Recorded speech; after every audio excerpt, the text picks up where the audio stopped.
welcome back to my channel. Tayo ngayon ay magaluto ng tokwa alahoy. Ayun, bayan natin ang pan. Kainit tayo ng mantika. At imikos-mikos natin ang bawang, sili, at ang pangtaga na sibuyas.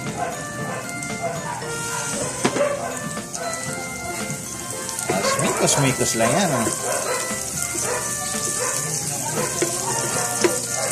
Ang tawag dyan ay tokwa alahoy.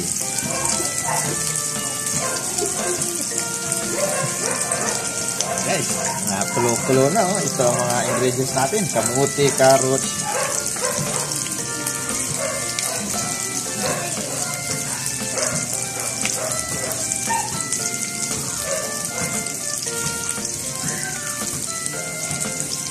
at siyempre yung tokwa. Ayan, ayan. Ito ko kanina, toasted na toasted. Ang sarap niyan. Yan ang mga ingredients natin sa tokwa alahoy. At siyempre may damo yan kasama. Silgari ang tawag dyan, damo. Pag nangangamoy na yan, at naamoy nyo na ba? Pakabango. Pag naamoy nyo na yung aroma ng ating mikos-mikos, ihulog na natin ang carrots, ang ating kamote. Ayan.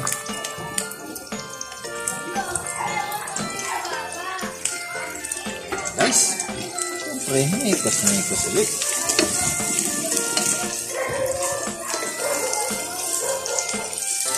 Ganyan lang tayo guys magluto ng tokwa alahoy.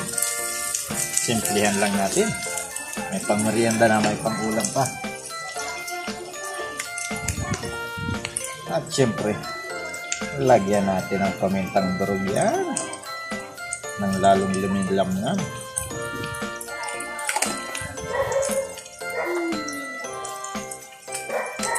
Pataka natin ang konting magic. Sarap yan. Ping, ping, ping, ping, ping. Ping, ping, ping. Mikos-mikos ulit natin. Ayan.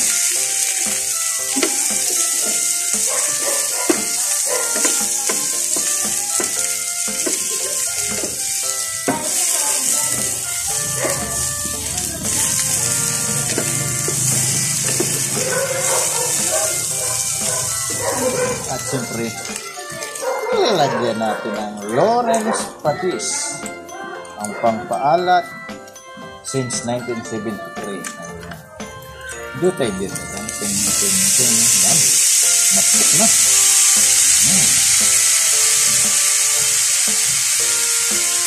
Siyempre, ang ating Mamacita's oyster sauce. Napakasarap.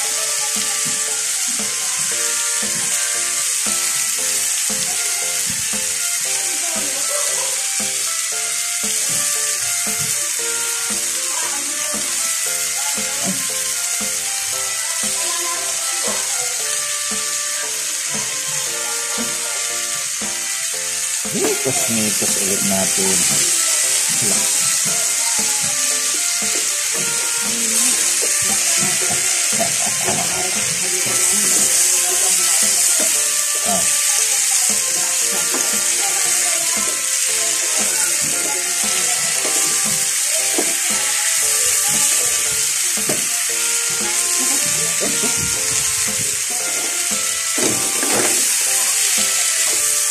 Napakabango ang ating ulam po sa bila. Wala nang tuloy-tuloy guys. Siyempre, ang ating silik sukang puti. Sarap asin na bawat lutuin. Siyempre, kunti lang.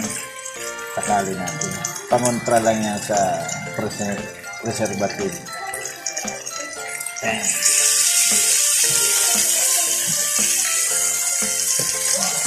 Sabihin na yun.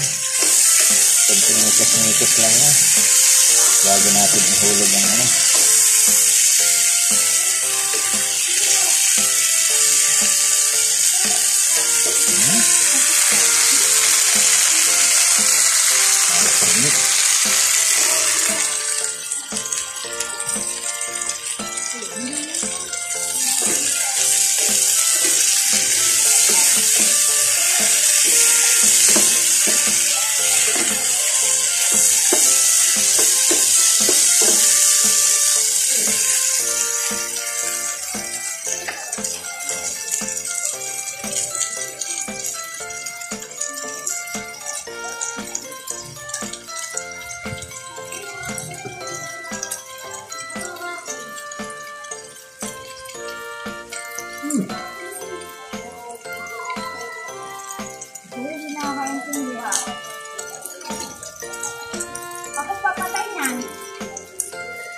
Ayan na guys.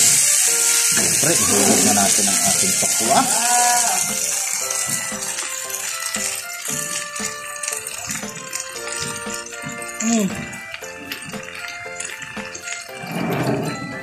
Yan.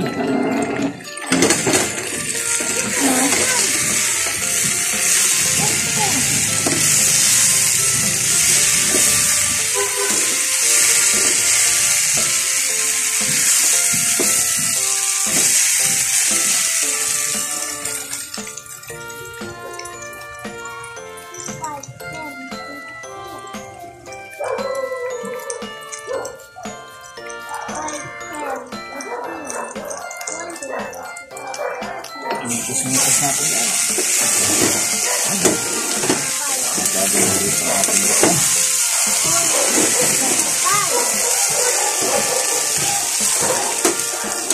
Hulog natin guys ang damo. Yan o. Yan. Yan ang magbibigay ng aroma. Yan. May ugat ko. Pagdali natin ang ugat na. Yan o.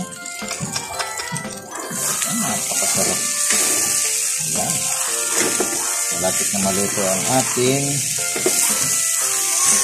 tokwa alahoy. Napakabango guys. Sarap. Talagang makakaubos na ito ng isang 4 kantos at saka isang piece na red horse.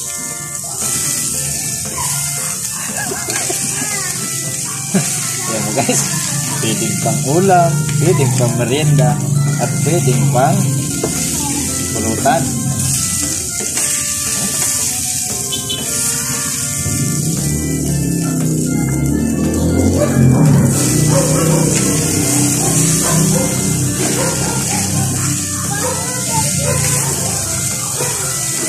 Napakasbango guys, napakasarap. Yan guys, hindi natin ginamitan ng tubig yan guys.